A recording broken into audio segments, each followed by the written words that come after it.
our main guest and our speaker today. What more can I say? He's a genuine cultural phenomenon from Korea, but of the world. Please welcome Psy.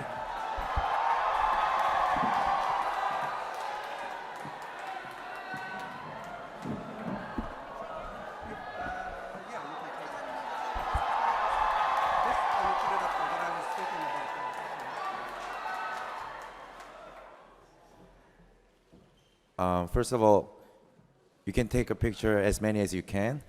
All right, so first of all, thanks to President Fast, having me here, giving me an opportunity to make a speech with you guys. And this is really weird, isn't it?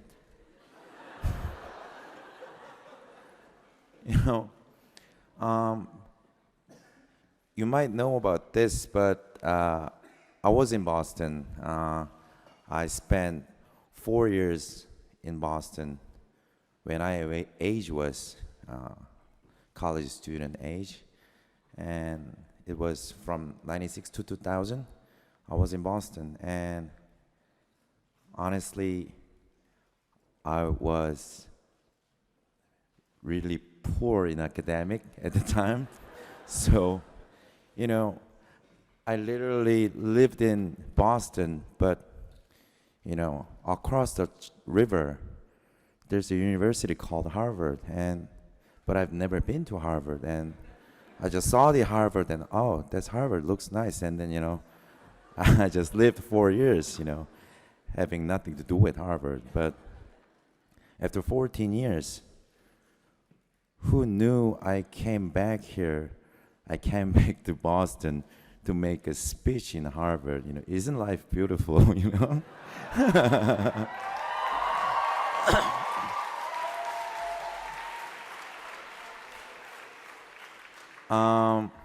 So basically, you might know me only with the song called Gangnam Style, and so I knew like some of you knows me as an artist or as a singer, or they are using the quotation called like South Korea rap sensation, whatever.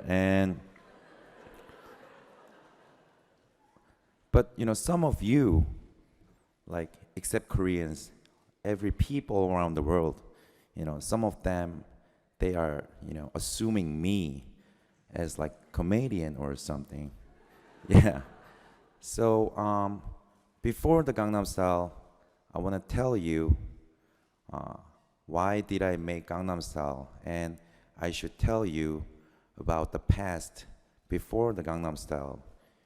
Wow, this is great because when I'm doing like 30-minute gig in like a lot of countries, when I started to say, because when I do the 30-minute gig, I only cannot do Gangnam Style like 5-6 times, right? I gotta do something else. And that's what the promoters expect me to bring me having a 30-minute gig. So I'm asking them like, oh really, 30 minutes? What should I do with a Gangnam Style? And he's saying like, hey, we heard that you've been a singer for more than a decade, and you should have some songs. Yeah, I have a song. But can I and may I and like, is the audience okay with that? And he's like, oh, they gonna love it.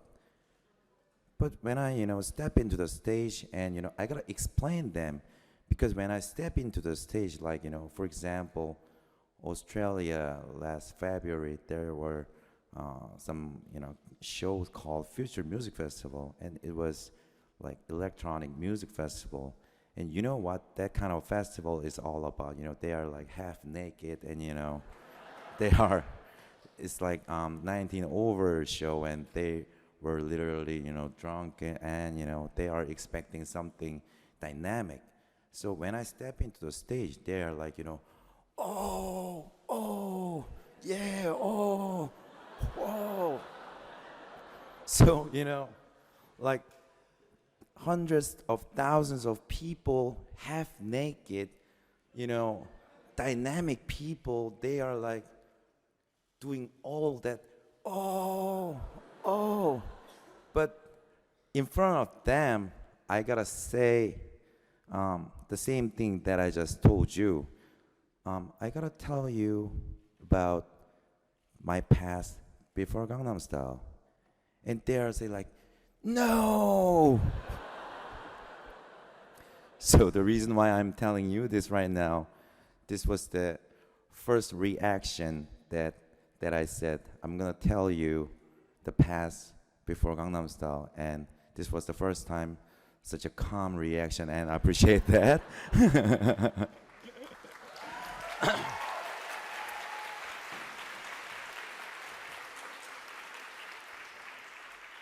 So I heard that I'm the first guy, I'm the first person who's making a speech at Harvard without script.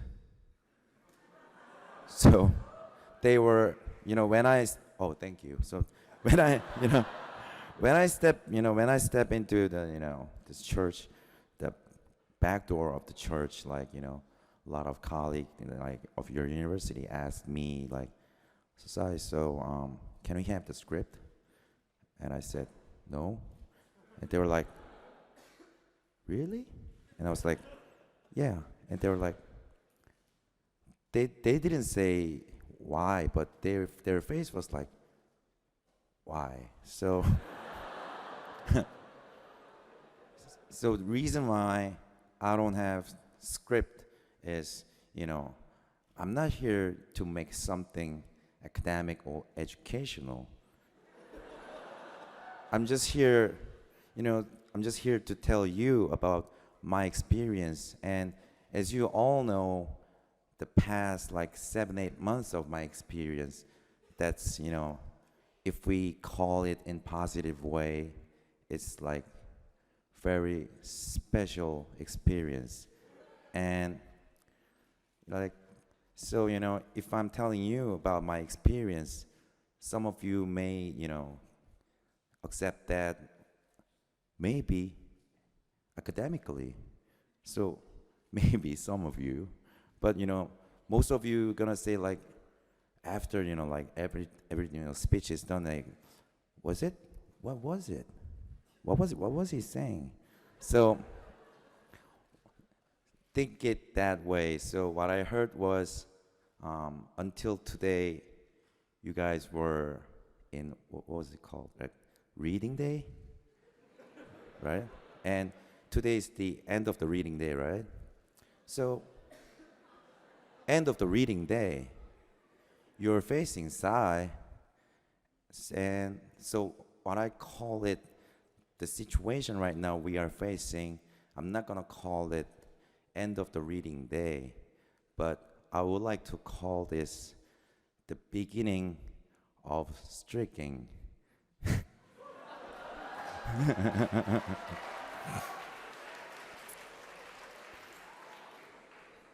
That's what you're gonna do.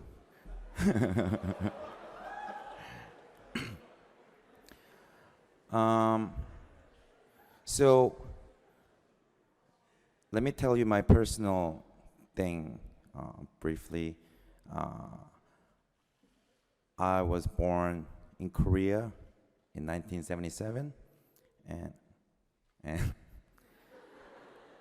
yeah, I know I'm young. So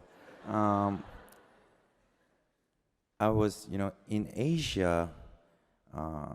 There are really strong tradition that sons gotta inherit their family business if they have a family business.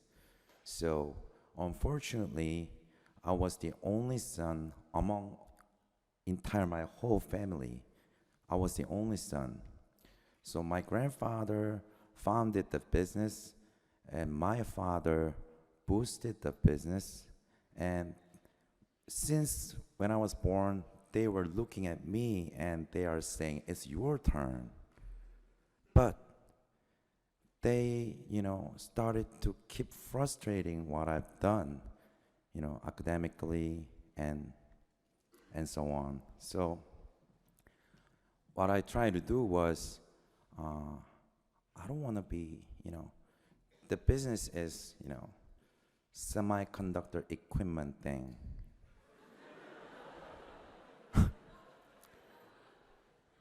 So they are expecting me to do that semiconductor equipment thing for 20 years. They are keep telling me, you gotta do a semiconductor. So after elementary school, middle school, high school, I gotta find the way to avoid from the comment keep telling me I gotta do the semiconductor. So I started to convince them that I want to be a bigger person. I want to be a better person. I want to be a wider person and wiser person. So if you allow, I want to study abroad. I want to study business like you want. So can I? And he was like, oh, finally you became my son. So I, graduated from high school, and then I applied Boston University, and that's why I came to the United States for the first time, and that was 1996. And I was at called School of Management, and I've been lived at Warren Towers. But like I told you, I graduated high school in Korea and I just came to the United States. So I don't know how to say a single word in English. So what I could say at that time was, like worldwide English, like such as taxi, bus, and diamond or something like that. We all know that kind of word. So let me tell you some funny stories. So the second day of my arrival in the United States, I happened to be met by severe diarrhea. But that was my second day in the United States. So I don't know how to express diarrhea. How can I know diarrhea? That was my own second day in the United States. There were 3 words I only know was taxi, bus, diamond. So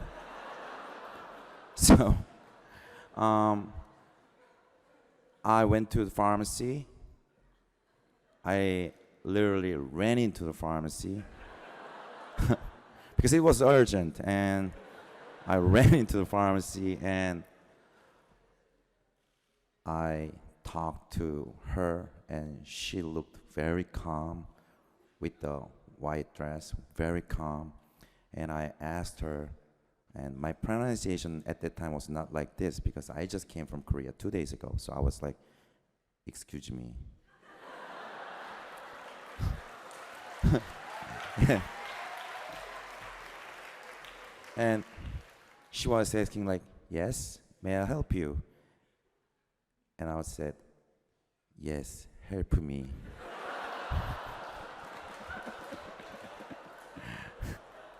So, and then there was like pause for 5 seconds each other, and then she said like, okay, so how can I help you?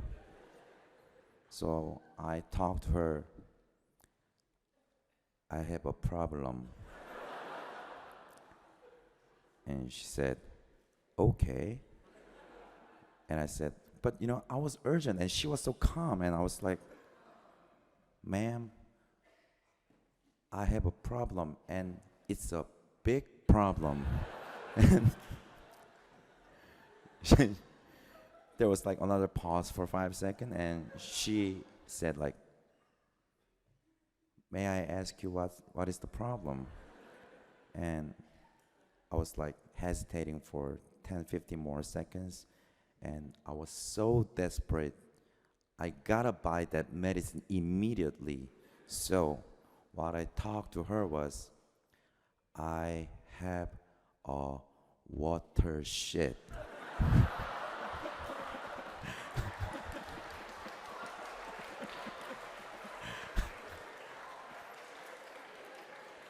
and and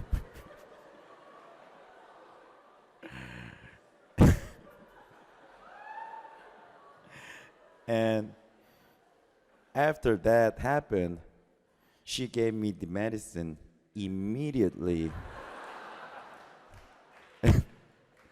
And after payment, she was laughing, and what she told me was, I think you gotta run.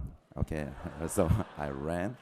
So that was the second day in the United States, and I learned English by that way.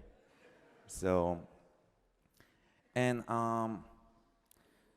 but after that, I did that kind of thing a lot, So because I don't know how to speak English, so like we call it body language, right? And but the reason why I'm telling you this is,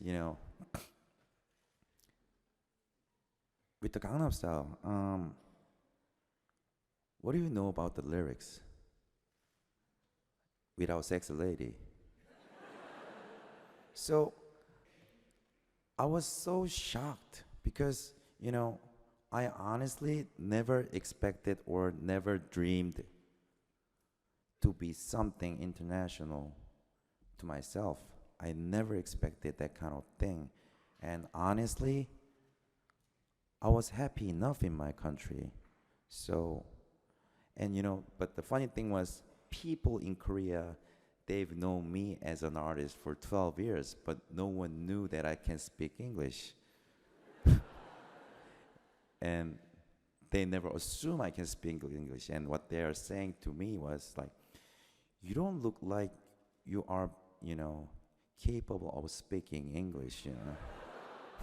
What does it look like? So it was same thing, we have the word diarrhea, but water shit works, right?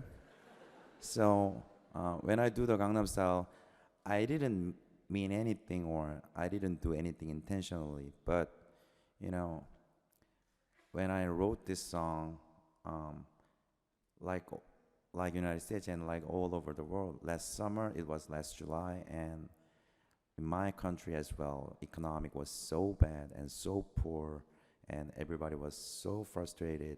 So as a 12-year-old artist, I thought this time my only job and my only goal is to make them laugh by music, by choreograph, and by music video.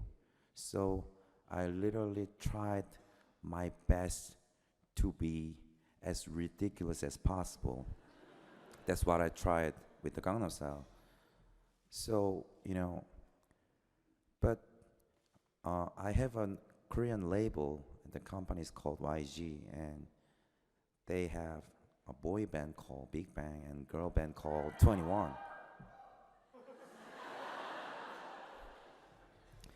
And because of them, because they have a lot of, such as they have a lot of overseas fan bases. So the company, they are, uploading every their artist video on YouTube. So they never expected me something happening in YouTube, but they are just doing it because it's their job.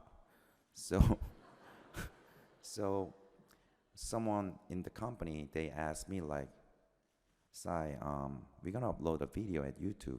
And I said, why? And she's saying like, oh, because Big Bang is uploading the video, 21's uploading the video, every artist of our company is uploading the video at the YouTube. And I said like, oh, was it? Really? And okay, if you want, you can, and I don't mind. So they upload the video. And I'm thinking these days, what if she didn't do her job? That was kind of mandatory thing. She uploaded the video at the YouTube. So, but she might skip that because we never expected anything in YouTube. So she just did her job and we upload the video. And first 1 month, all the comments were all in Koreans. So I just visited the site once a week and here's some traffic, okay, but not that much, okay. But after 2 weeks later, I saw some English comments and some Arabic comments, some French comments, Portuguese comments. I even cannot read. And so, are they saying something good or bad? I don't know. But there were a lot of different languages coming in. So I was like, wow. So after that moment until now, the only word I'm keep saying to myself about this kind of unrealistic situation, the only thing I'm saying is WTF, so so because this is so unrealistic. So so at the YouTube, so I remember the time in Korea I had a hardest, biggest party with my friends when I got 10 million views. I was like, wow, did you hear about 10 million views? I'm the guy. And I partied hard to celebrate 10 million views. Yeah. After that 10 million views, that thing, W something thing, it's started to happen once in 2 days, For example, Katy Perry tweeted my video, and Britney Spears tweeted my video, Tom Cruise tweeted my video, Robbie Williams tweeted my video, and T-Pain tweeted my video. And besides T-Pain's, adding a lot of cute emoticons of horses, and he's saying, op, op, op, op, wow. So, of course I knew Katy Perry, Britney Spears, Tom Cruise, T-Pain, but they are tweeting my video. And I'm just done with the hanging over after that 10 million view party, They started to tweet really? Why they are doing, why? And they are obsessed, hilarious, they are saying, but I don't know the meaning of the word obsessed or hilarious. So is that good thing or bad thing? Is it? So, we have Google Translator, right? So I got that. And so that happened like that. And you might know the guy named Scooter Braun, who is my manager and who is manager of Justin Bieber, Carly Rae, and The Wanted. And he called me from LA to Korea. And of course I can speak Korean, but no, of course I can speak English, but I'm sorry. Yeah, I can speak Korean. And so After year of 2000, I stopped speaking English for 13, 14 years, and the guy called me and was like, it's called 여보세요, which means hello. It's like, 여보세요. And he's like, are you Psy? 뭐? 뭐 means what? I was like, 뭐? And he was like, are you Psy? Yeah, and I answered him like, I think I am, and I asked him, who are you? And he said, my name is Scooter Brown. Who? Scooter Brown. Scooter?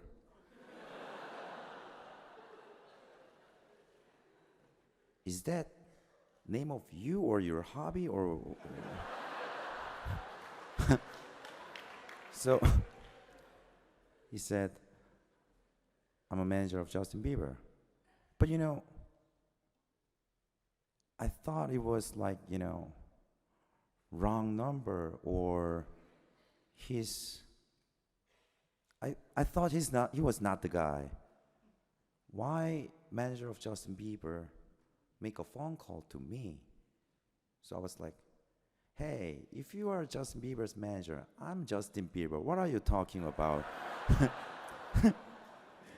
And all right, give me your address. I'll send you a picture of proof. All right, send me a picture of proof. You, Justin, standing together, look very familiar. Come on, send me the picture. I gave him the email address, and he sent me the email address, and I saw the picture, and he was like, with literally everybody. I was like, holy, really? And I called him really politely,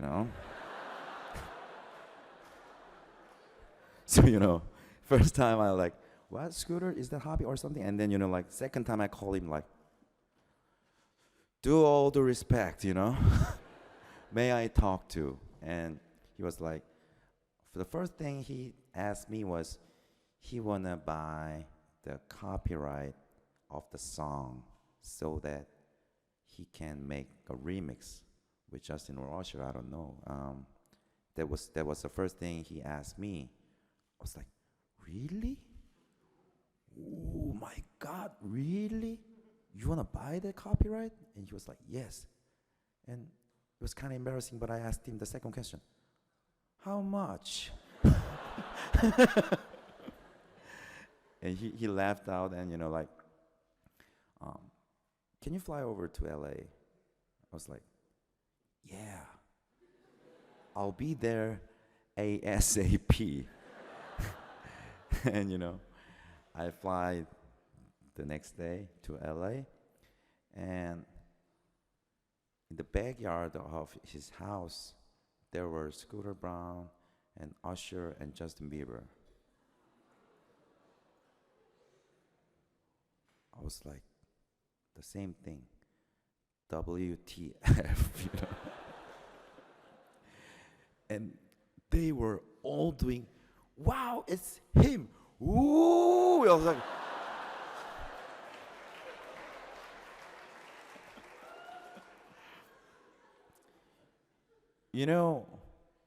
how beautiful Usher is when he smiles, right? So with that eye, like, was so beautiful, like, wow. I was like, so right after that, we had a conversation, but Scooter didn't know that I can speak English. So my English was better than what he thought. So, and he was like, you're pretty much funny with in English. I was like, am I? Because, while I'm speaking right now, your laughing point is kind of different from my country. So, when I'm intentionally saying something to make fun, you are so calm.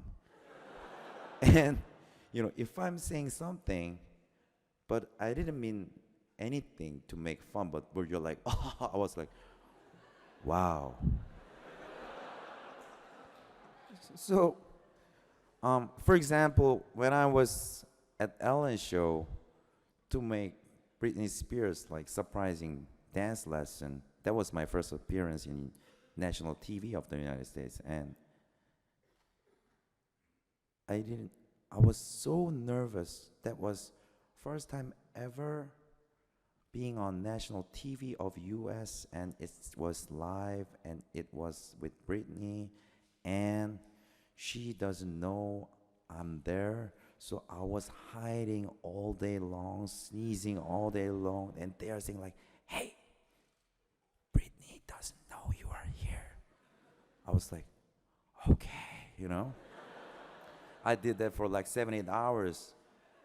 It was really hard, like, okay, you know. And when I stepped in, Britney was there with the Simon Cowell to promote the X Factor, the premiere of the X Factor. So she didn't expect having a dance time, so she literally dressed up really classy dress. That was pink dressy skirts, and it was like really tight skirts, one piece skirts.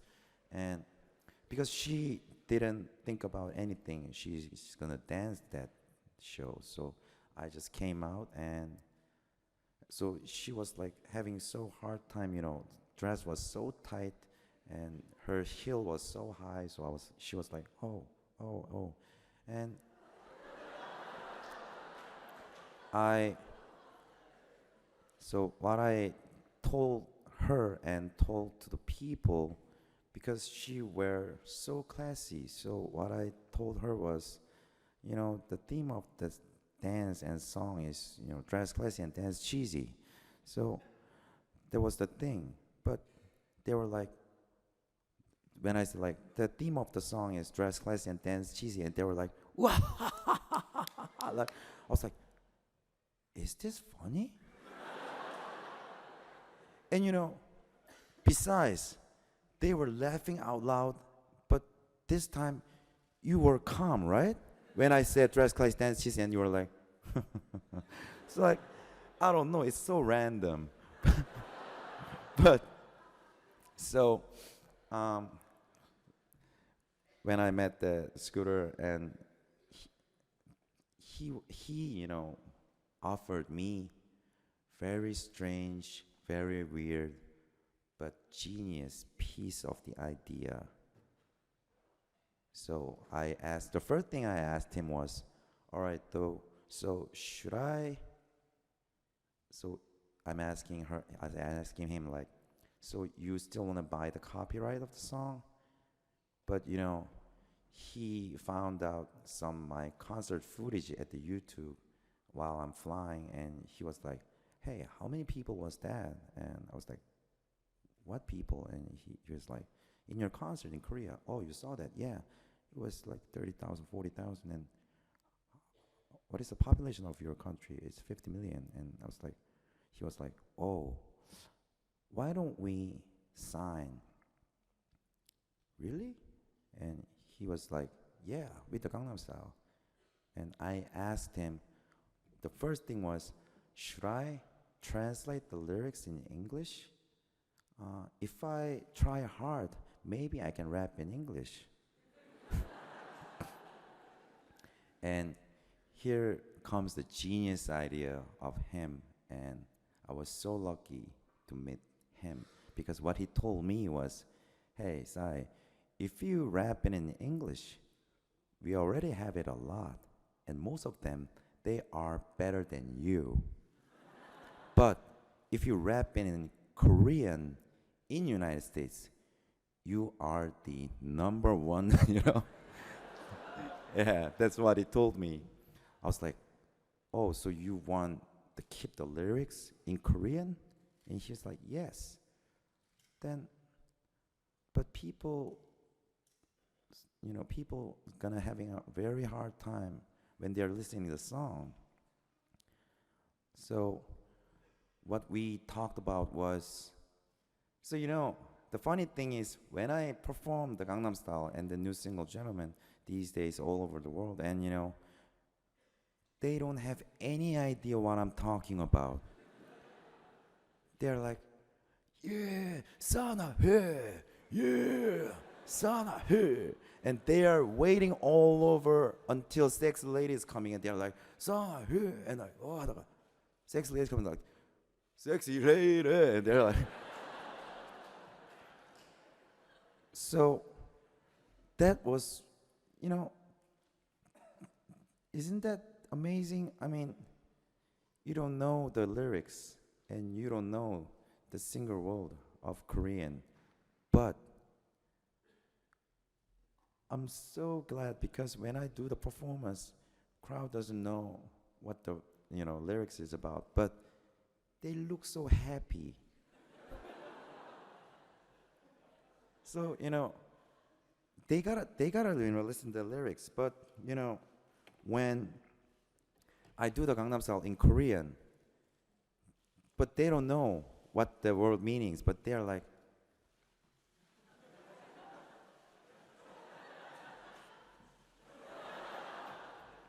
so I think there were something beyond the language. I think there were. I didn't realize that time because at that time I was so shocked every day. But yes, there was something beyond the language. So we can assume it music, but that's so boring answer. So something beyond language is music. Music makes everyone united. I'm not gonna answer in that way, but something beyond the language, I think it's fun. The word fun. So all of you and all the people around the world, we love funs, right?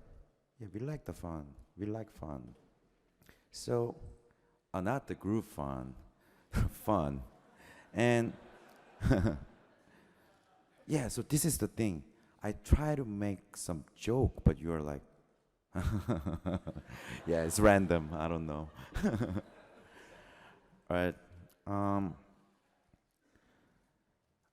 So after that Britney Ellen show, I did the Today show at Rockefeller Center, and I could imagine the picture that all the tourists and visitors at the East Coast, they are taking a family picture time in front of the Rockefeller Center, and I did it as well with my family when I was young, and I did a gig which is called Today Show in front of the Rockefeller Center in the morning, and I'm always curious why they have so many popular TV programs such an early in the morning in the United States. It's really hard to wake up like 5, 6 a.m., doing a rehearsal at 6:20 a.m. I was like, oh, and but the program's so popular. So after today's show, I did something with MC Hammer at the American Music Award, and after that, we got a phone call from the artist who's gonna do concert in Madison Square Garden, and the artist want me to collaborate to do some mashup. So I asked like, who is that? And it was Madonna.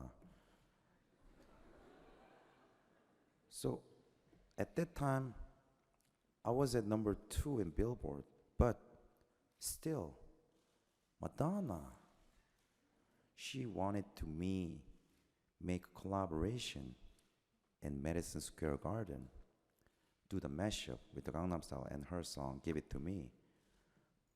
Yeah, that's the exact same thing. Wow, give it to me, Wow, it's Madonna. And so, but it was really funny because she is so professional, but honestly, too professional, because I'm just a special guest and we are doing just one song. But so, she said, I need a rehearsal. Yeah, of course, we need a rehearsal because we got to check up all the things, appearance, disappearance, and so on, and the dance together. We got to check everything. But that was so unique and so strange. She asked me to wear very nice formal black suits in the rehearsal. I was like, why should I wear so nice at the rehearsal? I'm just guest and I'm just doing one song and I'm leaving, but she asked me to do so. So I was like, okay. So, I really dressed up nice, black suit, and I went to the Madison Square Garden. So I expected maybe it's Madonna, so maybe she's rehearsing with the very nice outfits because it's Madonna. But she were wearing like sweatpants and sweatshirts. So she wear like literally very convenient outfits, and I was the only one who's wearing like black suits. And we rehearsed together, and we did everything together. And there was really cool thing. The first thing so like I step into the stage, she was lying on the stage, and like, hey honey, hi there. I was like, wow. Oh, look at her, like lying on the stage, and ask me, hi honey, am I her honey? Wow.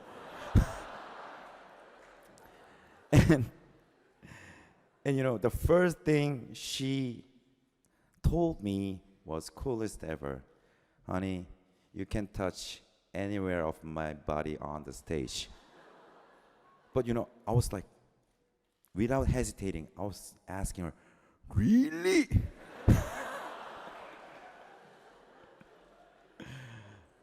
So I think that was kind of huge piece, big momentum of my career.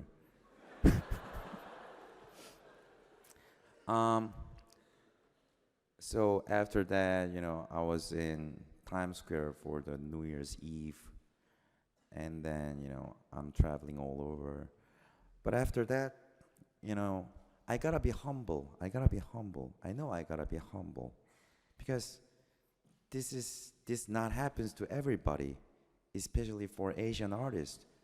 They tried a lot knocking the door to the U.S. market, but it didn't happen but I already told you, I didn't expect I'm gonna do that. I dreamed someday some Korean artists maybe be recognized and well known in the United States market. I dreamed about it, but I didn't dream that was me. Because as you see, I have like very special body shape, and so I didn't think about that was me. So yeah, it's special. And natural and casual, yeah, special. Okay. um, so after promotion in US is done, I got a lot of offers from like France, British, like Italy, Germany, Brazil, like Hong Kong, China, and so on. Literally every country. So last 4 or 5 months, I've been to 26, 7 countries, and it was 50 something cities in 4 or 5 months. And it was really happy. But what I gotta do every time is, they're asking like, hey Sai, teach me how to dance. Hey Sai, teach me how to dance. So, yeah, like this. Yeah, like this. To 20 something countries and 50 something cities, teaching that horsey. And one day, I had a nightmare that when I slept, I had a nightmare that, in that nightmare, I was a horse.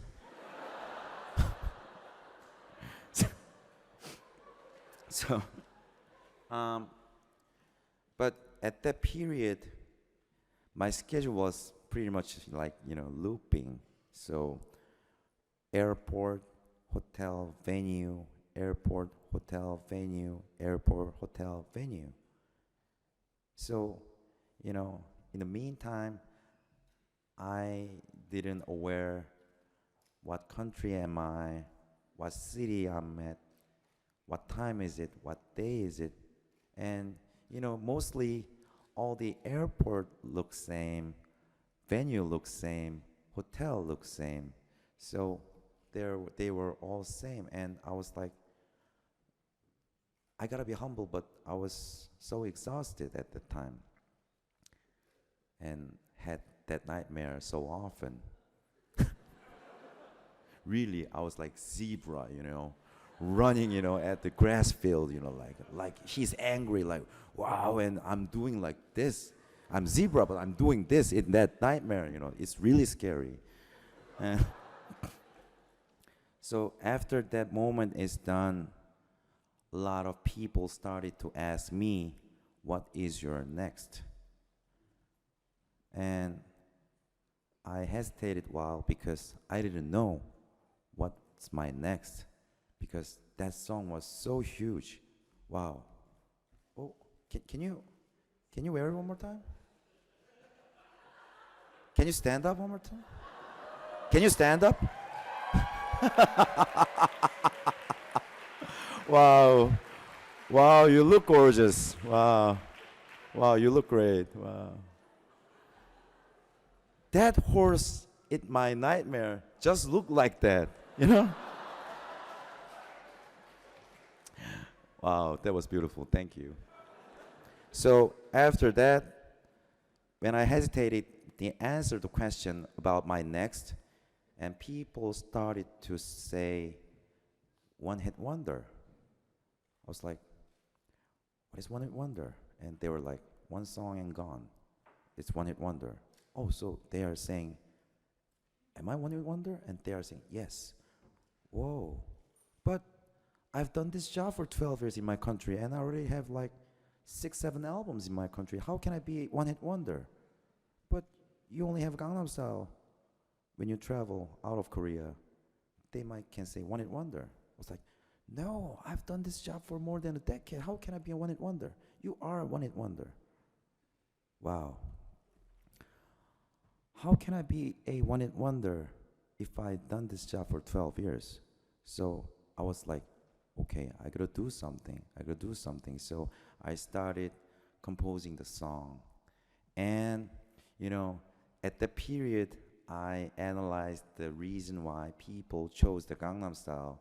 So the word style, that is like simultaneously usage, that has same usage in every country, meaning wise, pronunciation wise, and all wise, style. Everybody's using the word style all over the world.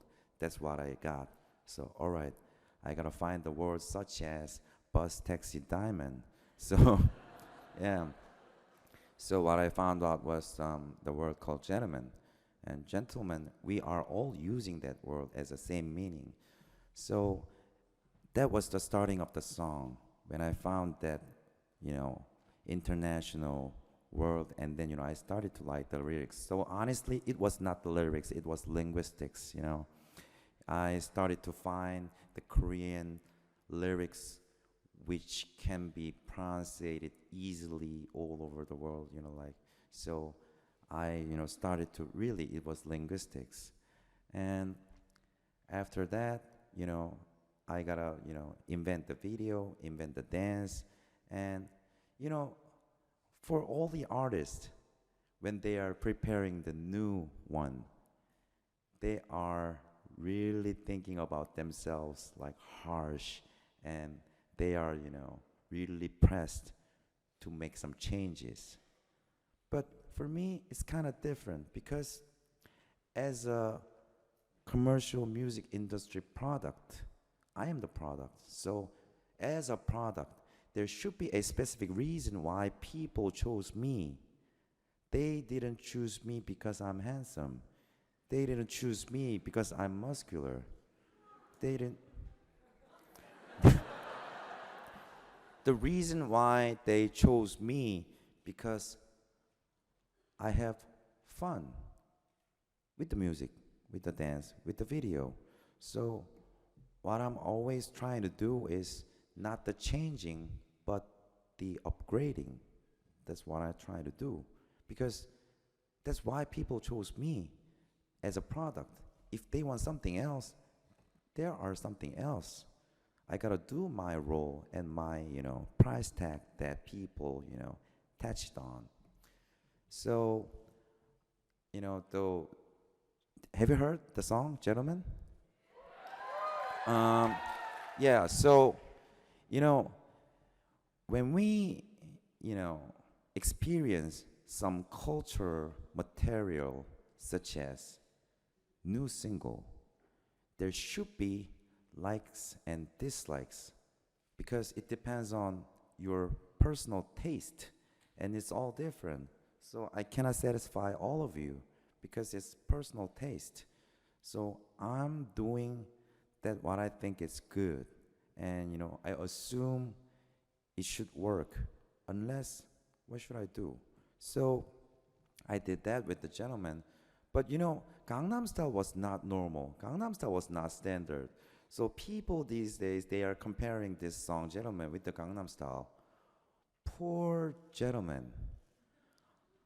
Every song's becoming poor if they compare with Gangnam Style. That was accident. And accidents happens not often. If accident happens often, human beings dying if it happens, accident happens often, So that was accident, and from now on, I gotta do my job. I cannot expect any accident anymore, and it's literally like almost 1.6 billion views. 1.6 billion. I already told you I've grown up in the population of 50 million country and 1.6 billion.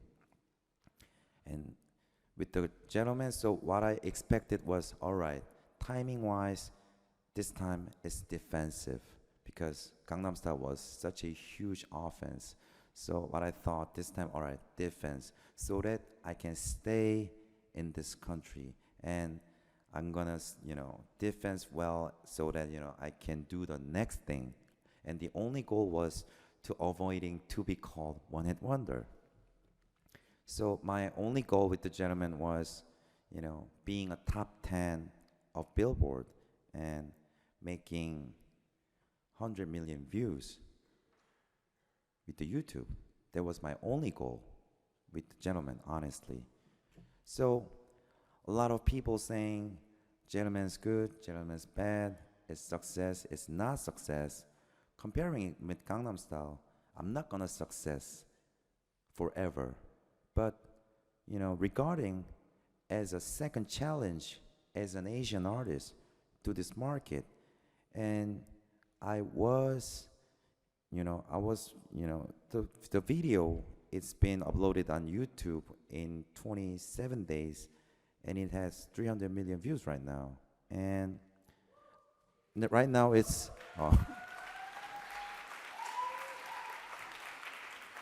and, Billboard just announced, gentlemen, this week in Billboard Hot 100, where I was like 33 or something. But, I was so surprised that I disappointed number 33 in Billboard. I was so shocked. Are you crazy? Number 33 on Billboard. And I was like, I gotta do it better. I gotta do it better. I'm so spoiled. So spoiled. Number 33 on Billboard. That's huge, more than huge. But so the reason why I'm telling you is there are a lot of likes and dislikes.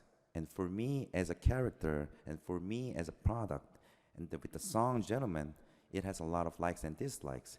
Gangnam Style, it was abnormal. It doesn't have that much dislikes. It only has likes. But cultural product, it should have likes and dislikes. So I have a lot of likes and dislikes on my Twitter and that YouTube account. And I think that's a normal and that's a standard situation. So bottom line, what I can tell you, and I want to share this idea with you that I cannot say I've been the best, but I can say I've done my best for 13 years. And thank you.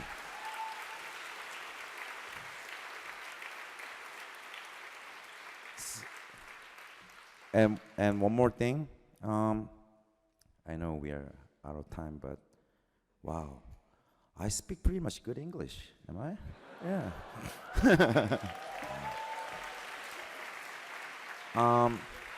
So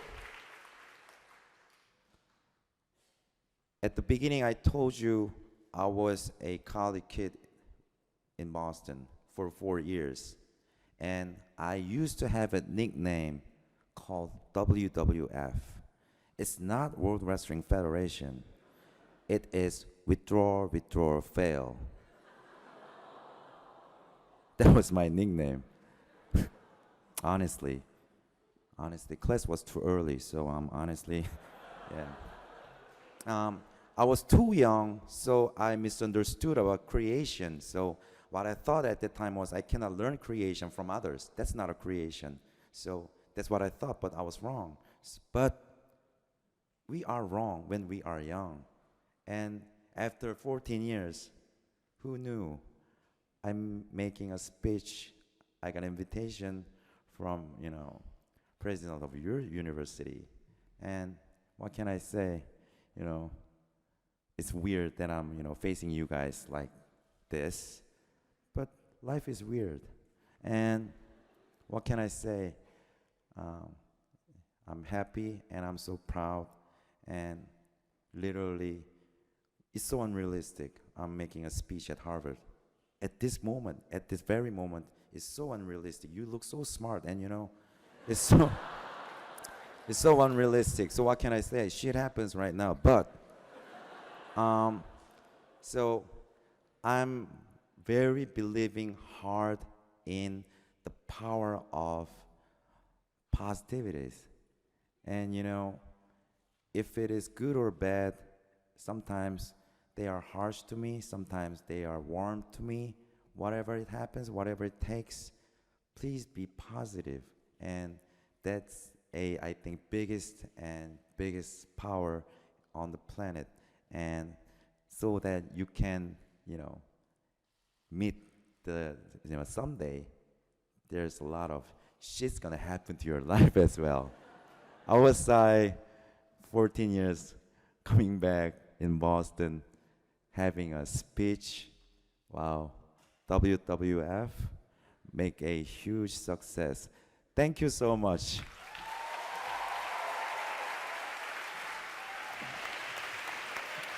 Thank you.